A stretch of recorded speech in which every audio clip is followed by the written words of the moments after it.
নমস্কার বন্ধুরা, এসরাই কিচেন থেকে বলছি।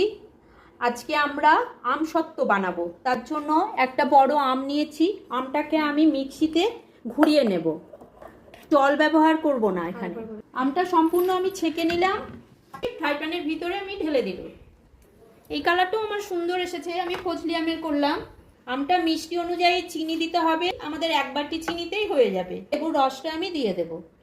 এবার আমি একটু চেক করে নেব, ঘি বুলিয়ে নেব। ঘি বোলালে অনেক দিন থাকবে আমসত্ত্বটা। ঢেলে দেব, আমি রোদ্দুরে দেব, তারপরে আবার কালকে আবার দেখাবো। এবার একটা চাকুর সাহায্যে আমি এটাকে চারি সাইডটা আগে এইভাবে কেটে নেব।